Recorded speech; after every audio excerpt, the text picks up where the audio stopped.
Buenísimo.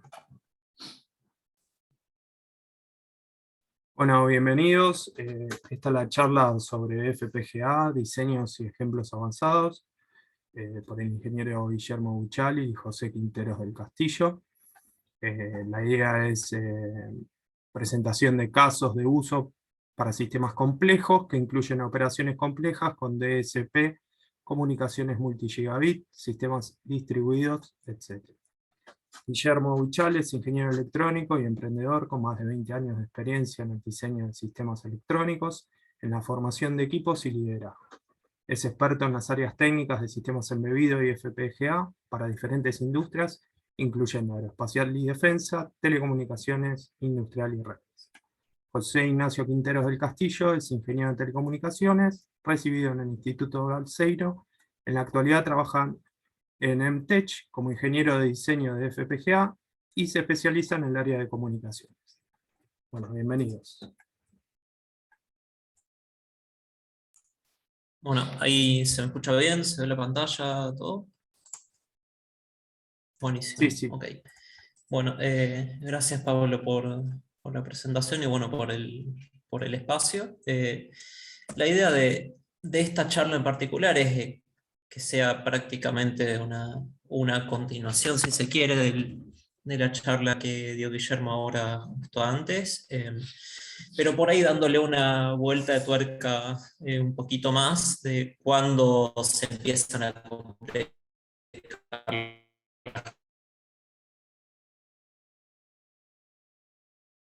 cosas, básicamente. Cuando un diseño difícil o que te lleva un poco más de una función objetivo, ¿no? Bueno, algunos aspectos que por ahí nosotros vamos a considerar como que agregan complejidad al diseño, es cuando se tienen múltiples dominios de reloj, múltiples, yo diría 3, 4 por arriba, cuando hay que manejar recursos e interfaces de datos de alta velocidad, estamos hablando, sí, por supuesto, del orden de los gigabits por segundo, cuando tenemos que hacer aplicaciones de procesamiento digital de señales o de CP que son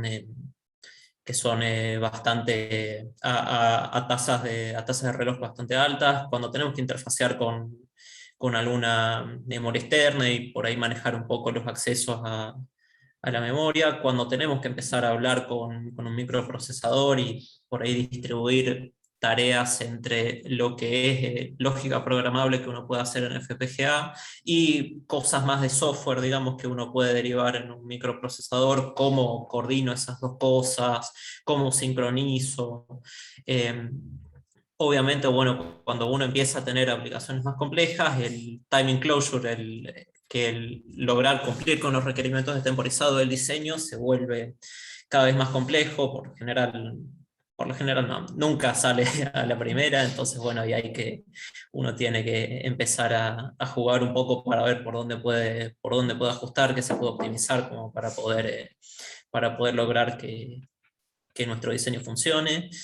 Voy a mencionar un poco, nada más sin entrar mucho en detalle, de una metodología de verificación un poco más avanzada que es VM, tocar un poco de recursos para debugging, para detección y corrección de errores que se pueden utilizar, y vamos a cerrar dando, creo que son 3 ejemplos los que quedaron al final de sistemas con los que hemos trabajado y estamos trabajando ahora y que nosotros consideramos un poco más complejo. Bueno, por ahí creíamos que estaba bueno abrir con compleja, y por ahí creo que tenemos como varios factores en donde que empiezan a agregar complejidad al diseño. Uno por ahí yo diría es cuando tenemos que integrar muchos módulos y muchas funciones distintas dentro de un mismo dispositivo. O sea, cuando tenemos, qué sé yo, un módulo que tiene que manejar una interfaz serie, otro que tiene que hacer un procesamiento, en medio de ese procesamiento hay que combinarlo con datos que se generan dentro de la misma placa. Todo eso tiene que pasar a una etapa en donde se filtra y en función de eso se monitorea esa señal. Después se traslada en frecuencia y se manda por otra interfaz completamente distinta. Entonces ahí como que tenemos una cadena y ya deja de ser tanto una cadena, así que va el datito derechito de un lado para el otro, sino que empezamos a tener cada vez más cosas de las que depende el flujo de datos, y está todo tan integrado, tan conectado de distintas formas que el diseño y mantener toda esa lógica se vuelve bastante más complejo. Eh, Obviamente también cuando uno tiene tantos módulos y tantas funciones, el espacio que uno tiene disponible dentro de la FPGA cada vez se va reduciendo, se va reduciendo cada vez más, y podemos llegar a escenarios como el que estoy mostrando acá. Esto es, eh, es un reporte es una imagen sacada de un reporte de utilización de un diseño que es bastante complejo. Estamos hablando de una utilización de recursos lógicos del orden del 90%, por ahí un poco superior. Y acá lo que se nota, lo que intento mostrar por lo menos, es cada color de, que se ve acá en la imagen corresponde a un módulo, a una funcionalidad lógica distinta. Y se puede ver que al final está todo totalmente integrado, totalmente mezclado, entonces esto ya aporta bastante a la complejidad. Eh, Otro aspecto por ahí en donde que agrega dificultad a un diseño es el manejo de tasas de datos altas. ¿Esto por qué? Porque al manejar tasas de datos altas necesariamente uno necesita o más recursos operando en paralelo o una frecuencia de reloj más alta. Y siempre operar con frecuencias de reloj más altas lleva al dispositivo con el que estamos trabajando a un estado de estrés de por ahí un poco más cerca de sus límites de operación. Entonces ahí empieza a jugar bastante los requerimientos de temporizado, y hay que prestarles bastante atención y ser bastante más cuidadosos con la forma en la que uno diseña las cosas. Obviamente no solamente tenés un solo clock que opera a una frecuencia más alta, sino que podés tener múltiples dominios de clock operando en distintas regiones de acá.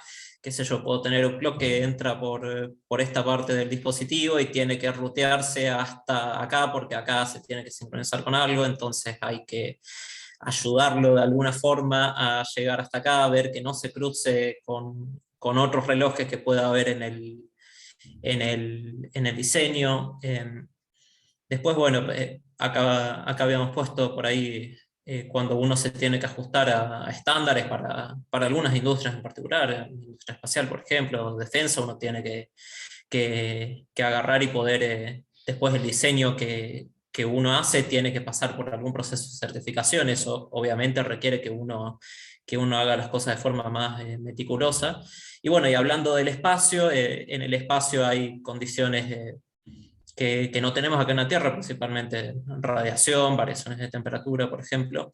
Esas condiciones tienen que tenerse en cuenta en nuestro proceso de diseño, y eso también agrega una capa extra de complejidad.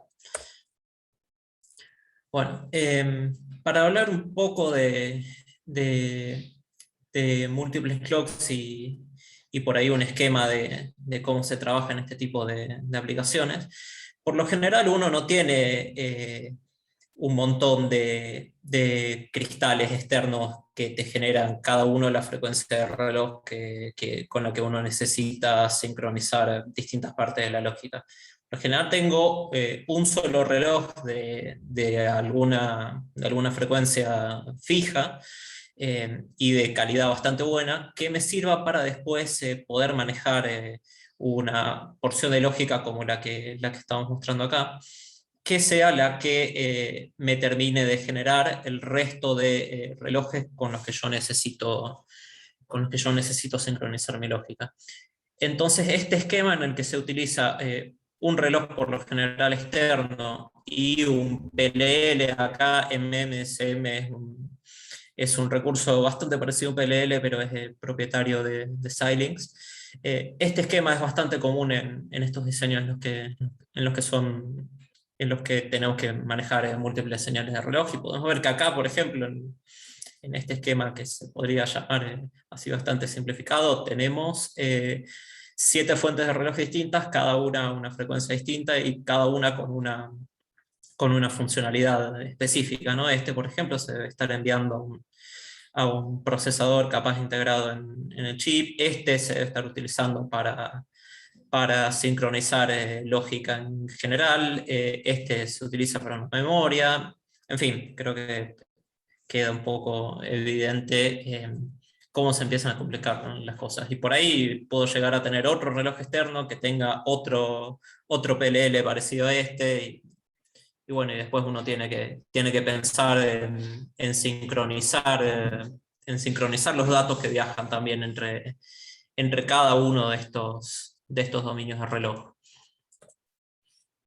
Pues bueno, otra cosa que se ve bastante en dispositivos cada vez más nuevos es que cada vez a medida que van evolucionando las distintas FPGA, se puede ver que cada vez vienen con interfaces que permiten una transmisión de datos de alta capacidad.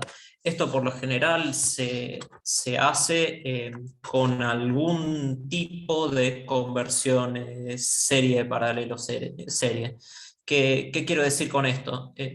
Yo dentro de mi FPGA puedo llegar a tener clocks que su frecuencia anda por el orden de los megahertz. Ahora, si yo quiero tener una tasa de datos efectiva que ande por los gigahertz, por los gigabits por segundo, digamos, hablando un poco más propiamente, del lado de la FPGA que tiene un clock más lento, necesariamente voy a tener que tener una interfaz de datos que vayan en paralelo con ese clock más lento.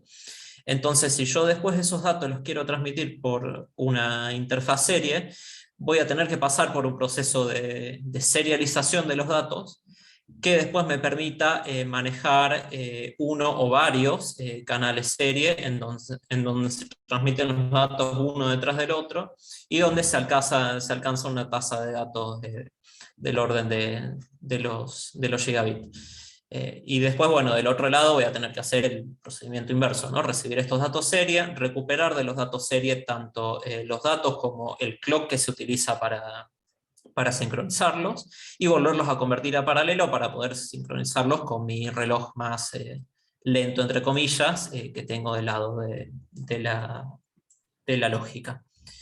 Y bueno, para lograr este propósito de serialización y de serialización, las placas vienen con porciones hard, que le llamamos, que no son porciones del chip que no podemos modificar, simplemente podemos configurar algunas funcionalidades que se llaman transceivers. Acá estoy mostrando un ejemplo de un transceiver de Xilinx, que por lo general la estructura entre los distintos fabricantes es bastante similar. Acá estoy mostrando, bueno, un transceiver del lado de recepción. El elemento principal es este bloque de acá, que es el que efectivamente termina realizando la conversión de serie a paralelo, porque estamos hablando del lado de recepción, pero después los transceivers integran un montón de otras funcionalidades que me ayudan a simplificar la interfaz de datos paralelo que va a ser la que después a mí me interesa procesar. Por ejemplo, acá tenemos, podemos ver que tenemos un decodificador de 8 bits, 10 bits, que esto es una forma de detectar errores en la interfaz serie, por ahí si se quiere una desventaja de las interfaces series que pueden llegar a ser un poco más susceptibles a errores. Entonces, bueno, acá puedo llegar a tener un mecanismo de corrección de errores, puedo llegar a querer alinear como tramas, porciones de datos serie que estén delimitadas de alguna forma. Acá tengo buenos recursos como para poder hacer eso. Y finalmente, bueno, tendré alguna interfaz que me devuelva tanto los datos como el reloj con el cual sincronizarlos para que yo después los aplique y utilice estos datos en la aplicación que estemos diseñando. Y acá, bueno, por completitud muestro otro transceiver de otro fabricante, en este caso, bueno, es Intel. Pero podemos ver que de vuelta está presente este componente que es el principal, que es donde ocurre la deserialización, y después tengo distintos recursos que me agregan funcionalidad y me facilitan un poco la vida para después poder procesar los datos que se transmiten a estas tasas tan altas, ¿no? Después, bueno, otra cosa que agrega complejidad a las aplicaciones con la que nos toca trabajar es hacer procesamiento digital de señales. Cuando hablamos de procesamiento digital de señales, estamos hablando por lo general de, de cosas que deben transmitirse, por ejemplo, en una determinada frecuencia. Entonces uno tiene que pensar en mover, en filtrar por ahí un ancho de banda de interés en los datos e ir procesándolas de forma de llevarlas a lo que se llama banda base, ¿no? Que es cuando uno tiene los datos directamente sincronizados. Entonces toda esa cadena de procesamiento puede ser implementada de forma digital. Uno por ahí, cuando empieza a estudiar cosas de RF, aprende bastante de cómo hacer estas cosas de forma analógica, diseñar mezcladores analógicos, filtros analógicos. El tema es que configurable ni tan automatizable. En cambio, uno al hacer estas cosas de forma digital, lo que gana es justamente poder tener un contacto un poco más estrecho con algún modelo, en donde yo tengo, por ejemplo, un modelo de qué le quiero hacer a mi señal, lo describo en MATLAB, por dar un ejemplo, y eso después me genera unas especificaciones para un filtro que yo directamente paso a mi flujo de diseño en FPGA, y si después veo que necesito cambiar algún filtro, alguna cosa, cambio los coeficientes del filtro. La FPGA lo que tiene es que me permite tener esa versatilidad. Y bueno, el tema es cómo la FPGA resuelve todas estas funciones, ¿no? Bueno, las resuelve utilizando celdas altamente especializadas, que son bloques de DSP.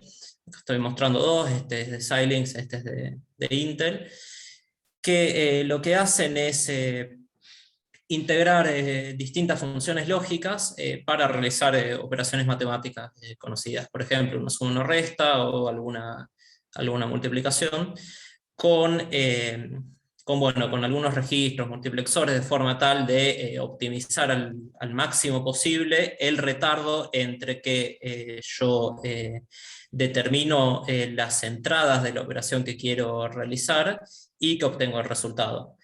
¿Por qué es importante optimizar este retardo? Porque seguramente yo voy a estar trabajando en un diseño sincrónico, entonces este retardo es el que me va a determinar la frecuencia máxima de operación de mi sistema, y es el que me va a determinar el throughput efectivo de datos que uno quiere obtener. Por lo general, a mayor throughput, mayor ancho de banda, las cosas andan más rápido, así que siempre es bueno optimizar eso. Y bueno, algunas cosas que se pueden implementar con estos bloques son, por ejemplo, filtros de respuesta finita, osciladores controlados numéricamente, etapas de conversión hacia arriba y hacia abajo de frecuencia, mezcladores con alguna frecuencia en específica. Todo esto se termina implementando, sí, es verdad, utilizando estos bloques como base, pero además los fabricantes suelen proveer IPs, bloques propios que instancian varios de estos bloques de DSP de forma tal de poder dar de que la reconfiguración y la especificación de todas estas cosas sea más fácil para el diseñador. Después, bueno, para hablar un poco de interfaces con alguna memoria externa, las memorias externas por lo general se manejan con un clock a una tasa bastante alta y tienen una única interfaz de datos que uno debe utilizar tanto como para leer como para escribir información a esta memoria. Entonces, ¿qué pasa, por ejemplo, si yo tengo muchas fuentes de datos cuya información debo almacenar en esta memoria, y después la información de esta memoria debe ser leída por algunas otras fuentes? Entonces, el manejo del acceso hacia esta memoria externa es algo que es bastante no trivial, digamos. Por lo general, del lado del FPGA uno tiene un controlador de interfaz de memoria, que es el que, alimentándolo apropiadamente con él o los clocks apropiados, me genera las transacciones para poder acceder a la memoria. Pero después uno tiene que pensar en que qué pasa si, por ejemplo, necesito que la información de esta fuente y de esta fuente, si ambas fuentes se actualizan al mismo tiempo y yo necesito sí o sí poder almacenar esos dos datos dentro de mi memoria. Entonces ahí tengo que pensar, por ejemplo, en algún esquema de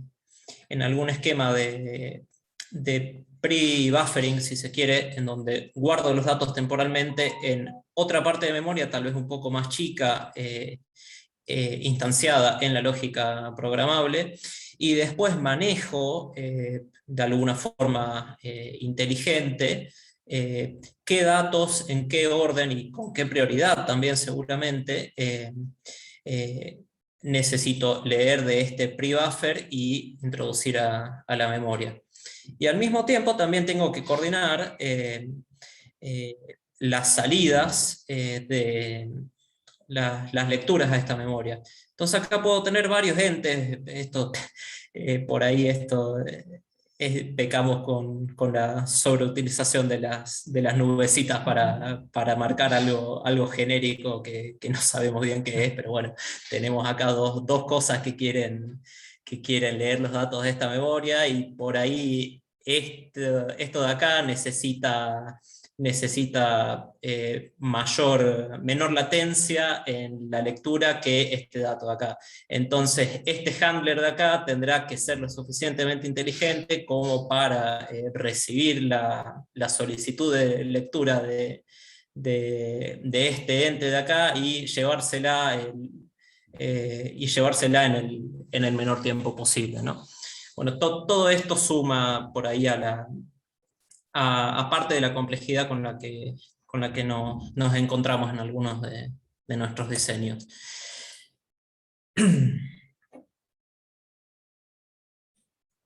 Después,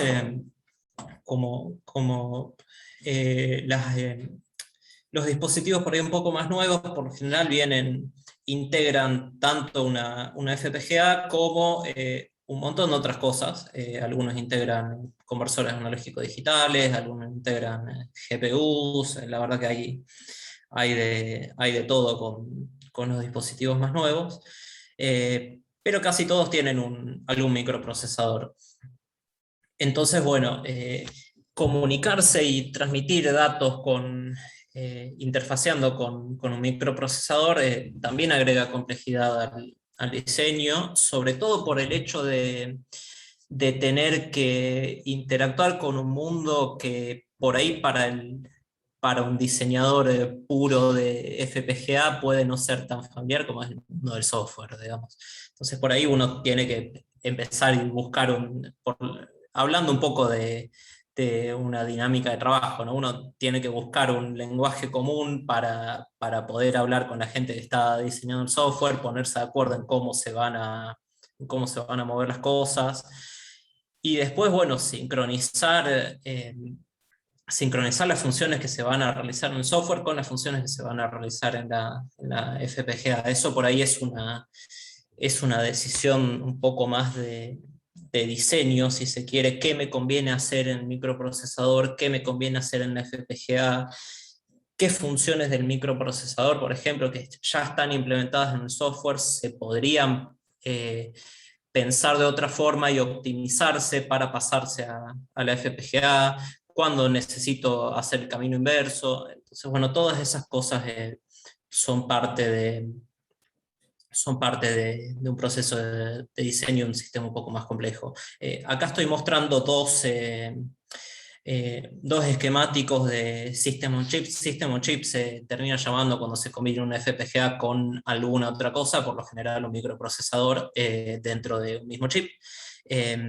Acá a la izquierda estoy mostrando un System on Chip de Xilinx, en donde vemos acá en la esquina que tenemos lo que nosotros conocemos como FPGA, ellos le llaman Programmable Logic o PL, y esto tiene distintas interfaces con los distintos recursos que tienen en lo que ellos llaman Processing System, que termina integrando un microprocesador con algunos periféricos. Esto termina siendo una computadora en casi todo sentido.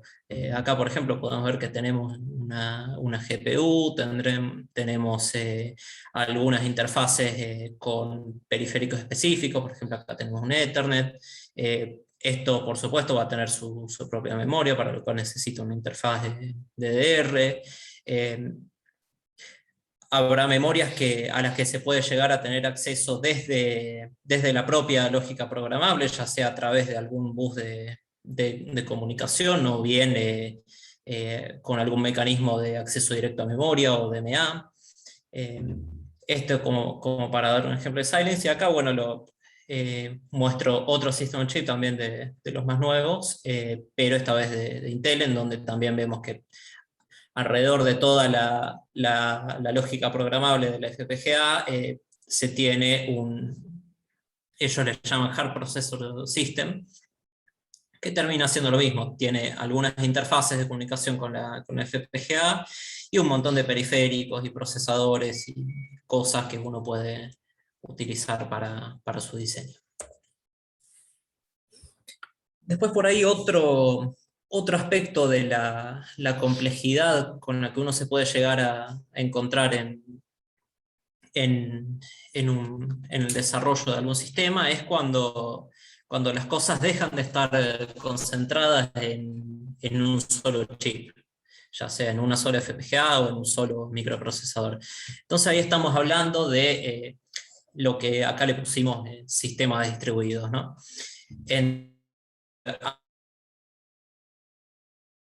Algún motivo, por ejemplo, porque no me dan las entradas-salidas, necesito una capacidad de procesamiento que es considerablemente mayor o que es dispar, digamos, que en un lado necesito muchísimo procesamiento y en el otro tal vez no tanto. Por el tipo de procesamiento, pues en una parte de mi sistema puedo llegar a necesitar una FPGA, en otro lado capaz puedo resolver con un microcontrolador, o por ahí por un tema de distribución física, digamos, en un satélite, por ejemplo, puedo tener distintas funcionalidades que están físicamente lejos entre sí y que no me da como para rutear todas las señales a un solo integrado. Por cualquiera de estos motivos, uno puede llegar a necesitar más de un solo chip para su sistema, ¿no? Esto, por supuesto, trae algunos desafíos. Yo diría que uno de por ahí de los más complicados y los que más problemas nos ha traído es la distribución de sincronismo, ¿no? Si nosotros de alguna forma necesitamos que... Esto es totalmente esquemático, ¿no? Son algunos chips que están interconectados entre sí. Si nosotros necesitamos que todos estos chips operen con una misma frecuencia de reloj y que la transmisión de datos entre ellos sea coherente, entonces hay que pensar muy bien cómo vamos a o bien distribuir una sola fuente de reloj a cada uno de los chips. Ese es como el mejor caso, digamos. O bien tenemos, por ejemplo, supongamos que este cuadrado blanco tiene como mi clock principal y tiene que ir pasándose a todas estas otras placas. ¿Cómo tenemos que hacer para lograr que todo empiece a funcionar bien utilizando estas conexiones que ya tenemos? Eso es un problema que no es para nada trivial y que agrega bastante dificultad a un diseño de este tipo.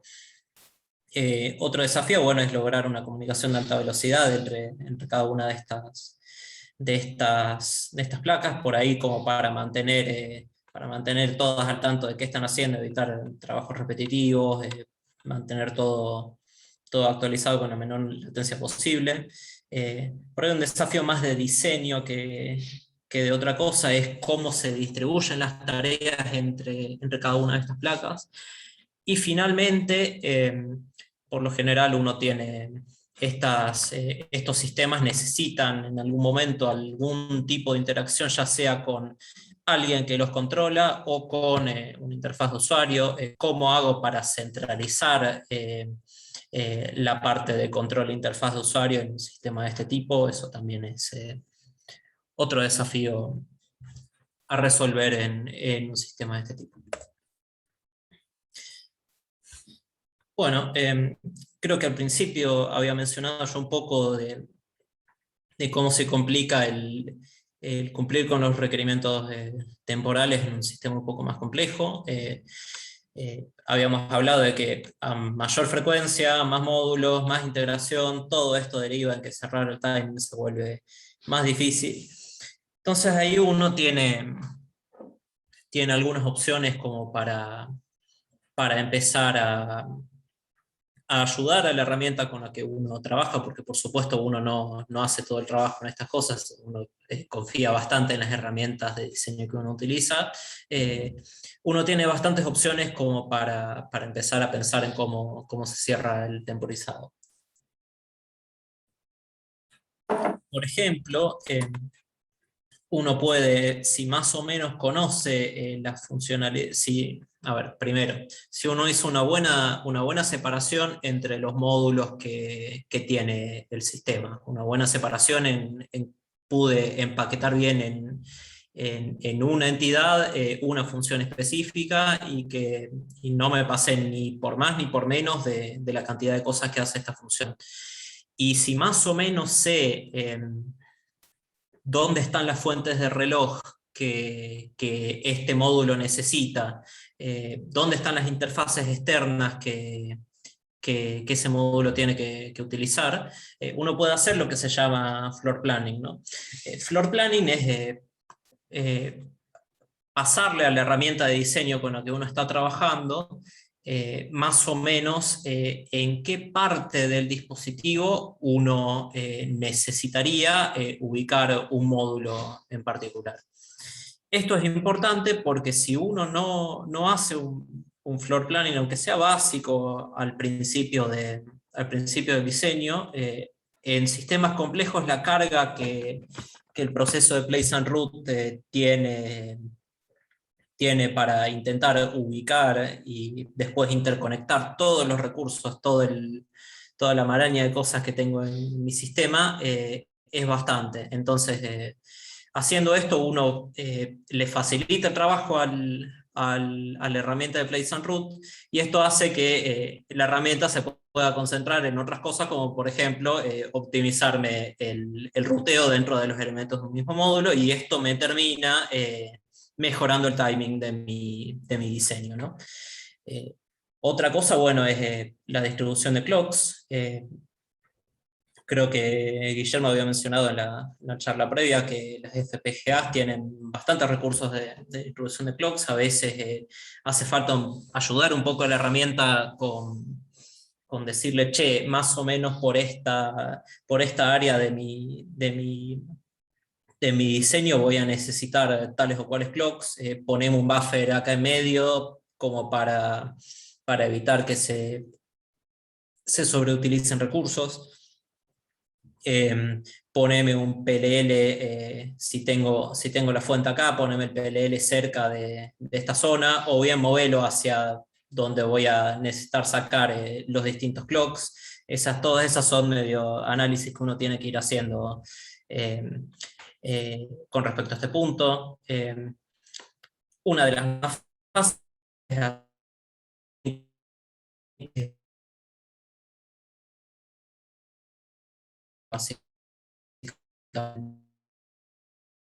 es acá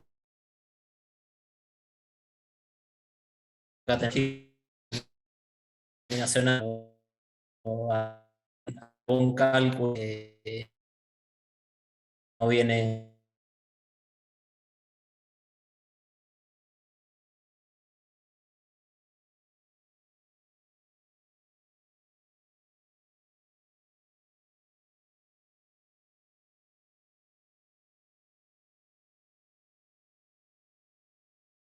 a la herramienta de procesamiento. Uno le puede decir, che, ¿sabes qué? En el camino entre este flip-flop y este flip-flop, no necesito que el dato esté disponible inmediatamente en el próximo ciclo de reloj. Me podés esperar 1 o 2 ciclos más. Entonces ahí el optimizador relaja un poco y se dedica a optimizar en otras partes de la lógica. Todas estas son como distintas técnicas, algunas de las técnicas, hay un montón que uno puede utilizar para cuando el timing está un poco ajustado y tiene que empezar a optimizar. Voy a mencionar muy brevemente lo que estamos utilizando nosotros para verificación. Por ahí uno, cuando empieza a hacer verificación, se encuentra con la necesidad de poder tener como unas ciertas guidelines o un cierto marco en el que yo agarro y repito las cosas. Cuando uno hace verificación hay muchas estructuras que uno necesita siempre. O sea, uno siempre tiene que generar algunos estímulos, siempre los tiene que agarrar a la salida del DUT, las salidas, a ver si tu dispositivo está haciendo lo que tiene que hacer o no. Entonces, bueno, uno de los frameworks que hay para verificación se llama VM, que es Universal Verification Methodology. Es una librería de System Verilog, que también es un lenguaje de descripción de hardware. Y además, sobre esta librería uno tiene ciertos guidelines que debería seguir cuando está creando sus bancos de prueba, ¿no? Este framework, la verdad que está bueno porque es bastante transversal a herramientas de simulación de distintos fabricantes como Mentor, Cadence o Synopsys. Y lo que tiene es que modulariza bastante las estructuras que uno tiene que repetir en un test bench, ¿no? En un test bench uno tiene, bueno, esta caja de afuera que es donde encapsula el conjunto de estímulos y monitores de mi device under test, de la cosa que estoy probando. Y después, bueno, tengo como distintas jerarquías de cosas que uno debe diseñar e instanciar adecuadamente dentro del testbench para poder generar lo que se llama un caso de prueba, en donde se generan unos ciertos estímulos al DUT y se espera una cierta respuesta.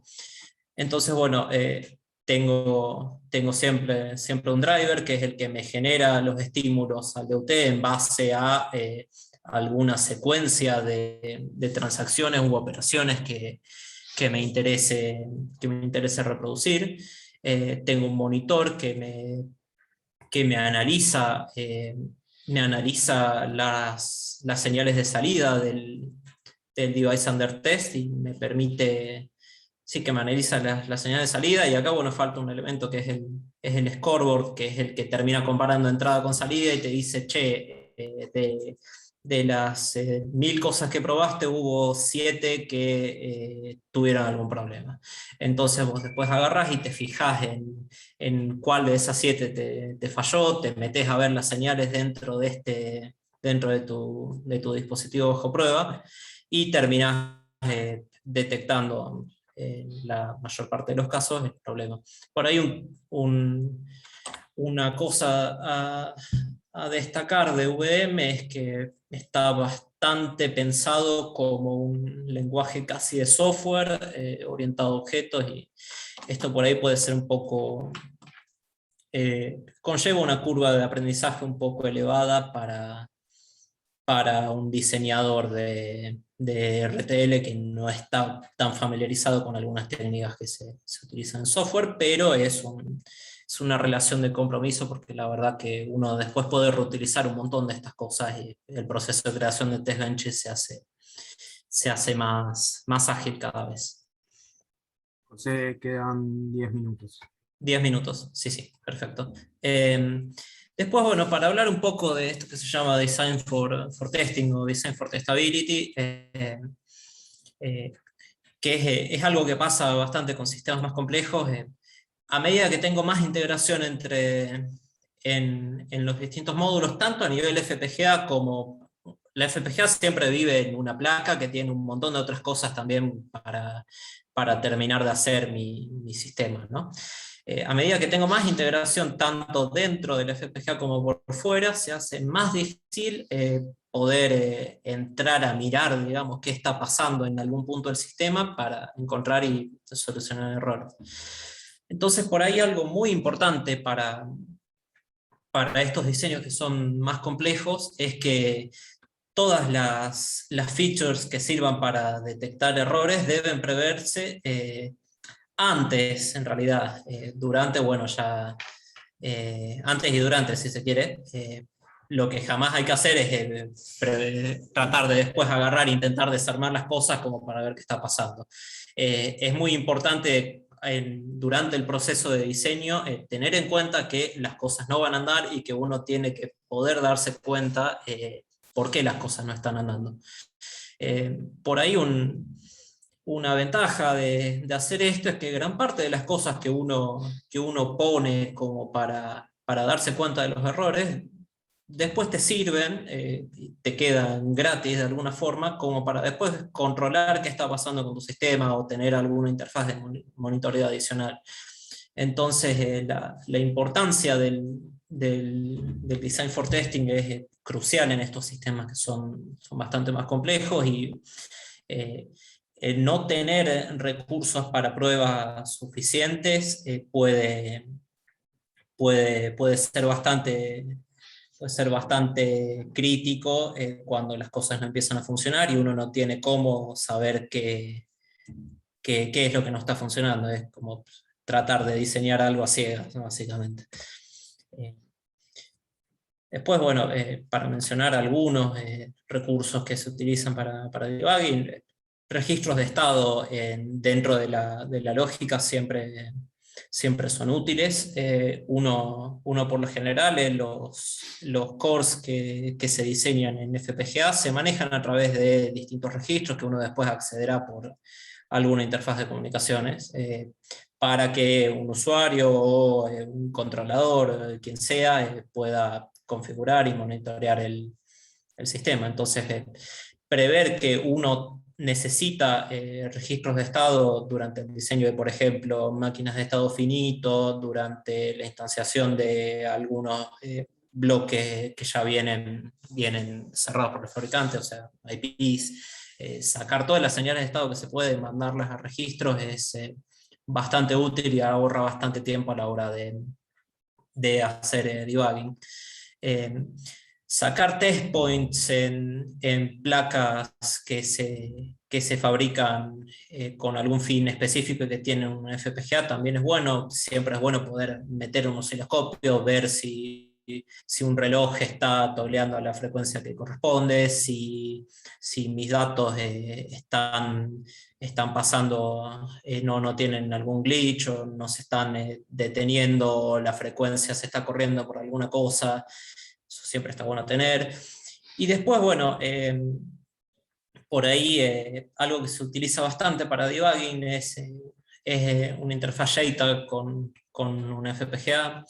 Por lo general, todas las FPGAs vienen con una conexión de JTAG que siempre está bueno dejar accesible en la placa. Con esto uno puede hacer cosas como, por ejemplo, hacer un bundle scan, mandar un estímulo o cambiar algo en alguna parte del FPGA y ver que se propaga como una espera hacia otra parte, o bien utilizarlo como interfaz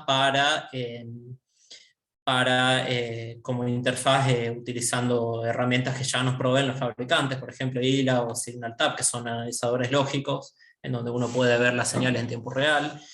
Serial Analyzer, que es una herramienta de Xilinx para utilizar, para monitorear transceivers, justamente. Siempre está bueno tener la interfaz JTAG ahí a mano en las placas que uno hace en estos sistemas. Para ir cerrando, vamos a dar 3 ejemplos, creo, de algunos módulos que hemos diseñado y que consideramos un poco más complejos. Acá, bueno, de vuelta hemos sacado algunas cosas que, por un tema de confidencialidad, digamos, pero creo que la idea se mantiene. Esto es un core que estuvo pensado por un cliente que trabaja con comunicaciones ópticas espaciales. Básicamente lo que nos pidieron ellos es un módulo en FPGA que reciba datos por una interfaz Ethernet y los transmita por una interfaz serie a una tasa de datos del orden de los gigabits por segundo. Entonces acá, bueno, uno lo que tiene que hacer es implementar toda una cadena de procesamiento para, primero acá uno tiene un IP core propietario de Xilinx. Este módulo se hizo sobre una FPGA de Xilinx. Acá uno tiene un IP core para manejar la interfaz de Ethernet. Después, bueno, voy a seguir el camino de transmisión simplemente para ahorrar tiempo. De los datos que se reciben por la interfaz Ethernet, uno tiene que empaquetarlos de alguna forma. Todo esto estuvo definido por un estándar, así que a lo largo de todos estos puntos tuvimos que seguir las especificaciones del estándar para lograr interoperabilidad después. Una vez que se empaquetaron en este punto, acá se generan las tramas que se tienen que transmitir por la interfaz serie. Se pasa por un scrambler porque en comunicaciones serie, por lo general, creo que yo había mencionado que del otro lado alguien tiene que recuperar los datos del clock. Entonces los circuitos de Clock and Data Recovery necesitan transiciones entre los datos. Nunca está bueno en una interfaz serie que no haya transiciones, porque eso le dificulta al mecanismo de Clock and Data Recovery la recuperación de esos datos, ¿no? Entonces por eso uno siempre tiene acá una etapa de scrambleo en donde se mezclan los datos de alguna forma, obviamente, que uno después los pueda recuperar. Un codificado para evitar errores, y después, bueno, directamente se pasa por otro IP, que es el que maneja los transceivers y el que termina mandando los datos a la interfaz óptica que pidió el cliente. Y bueno, por supuesto, acá uno está todo interconectado por un bus, que es el que me da la interfaz de control. Después otro ejemplo, bueno, acá pensaba meterme un poco en la parte de RF, estoy viendo no me va a dar mucho el tiempo. Simplemente este es un sistema en el que estamos trabajando y cuya función principal es realizar la técnica de beamforming. Beamforming lo que posibilita es comunicarse con una cantidad arbitraria de objetivos distintos utilizando otra cantidad arbitraria de antenas. Y principalmente la ventaja de esto es que uno deja de necesitar una sola antena de gran ganancia y la puede reemplazar por un array de antenas de menor ganancia, que son son más fácilmente manejables. Y termina siendo de alguna forma como un filtro espacial, ¿no? O sea, uno en un filtro FIR uno tiene coeficientes, y a cuantos más coeficientes tengo, puedo filtrar más finito. Bueno, esto es lo mismo, pero con antenas. A cuantas más antenas tengo, haciendo un cierto procesamiento, por supuesto, uno puede lograr una comunicación más dirigida hacia varios objetivos en simultáneo. Entonces, bueno, el esquema que se propuso para este cliente es un esquema en donde recibimos datos también por una interfaz serie de alta velocidad, y lo sacamos a través de unos conversores analógicos digitales que ya vienen integrados en la FPGA, realizando en medio la operación de beamforming y un procesamiento y traslación en frecuencia, ¿no? Tanto para la parte de transmisión como para la parte de recepción. Y por ahí, como para terminar de sumarle complejidad a esto, es que cada uno de estos diseños debía replicarse en distintas placas, por una cuestión de que cada uno de estos permite conectar con un número limitado de antenas, y el cliente necesitaba más antenas de las que se pueden procesar con una sola placa. Entonces también tenemos otra capa por ahí de complejidad al agregar la distribución de los datos, la distribución y combinación de todos estos datos en una matriz de placas, si se quiere. Y estaba el ejemplo del RAXA, que se lo cuenta Willy. Bueno, esto es un sistema, era interesante, digamos, estaba basado en algo estándar, que era un network on chip, o sea, tenía una red interna en la FPGA, que, digamos, donde se podían pasar paquetes de distintos módulos a distintos módulos, digamos, ¿no? Entonces podían los datos fluir de maneras muy flexibles. Y nosotros integramos en esa arquitectura bloques propios para hacer procesamiento para un sistema de evaluación de datos.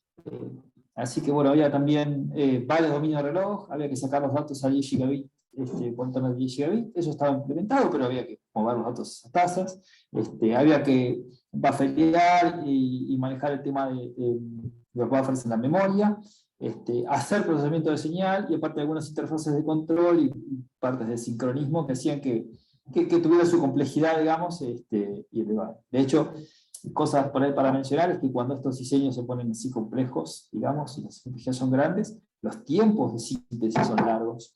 Hay que esperar a veces, los tiempos de place and route son largos, los resultados de las simulaciones tardan tiempo. Entonces, bueno, el tema de modularizar, poder hacer, por ejemplo, la complejidad de hacer bancos de prueba y decir, pará, pero ¿qué hacemos? ¿Hacemos un banco de prueba que simule las interfaces para cada bloquecito? Y sí, terminamos cayendo en ese tipo de cosas, porque si uno quiere simular el sistema completo, de hecho hay cosas para los que no tienen modelos, o es muy difícil simularlas porque no son terminísticas, digamos. Así que, nada, eran algunos ejemplos, uno en particular, y la arquitectura interesante y lo hace complejo. Sí, bueno, eso era todo por nuestra parte. Bueno. Sí, muchas gracias. Y bueno, si hay preguntas, contestamos ahora. Sí, les paso las preguntas. Bueno, quedó una pendiente de la exposición anterior de Ignacio Riveros, que preguntaba, bueno, qué FPGA, digamos, se puede comenzar a hacer los primeros pasos y como para introducirse en el tema, ¿no? Yo quería decir que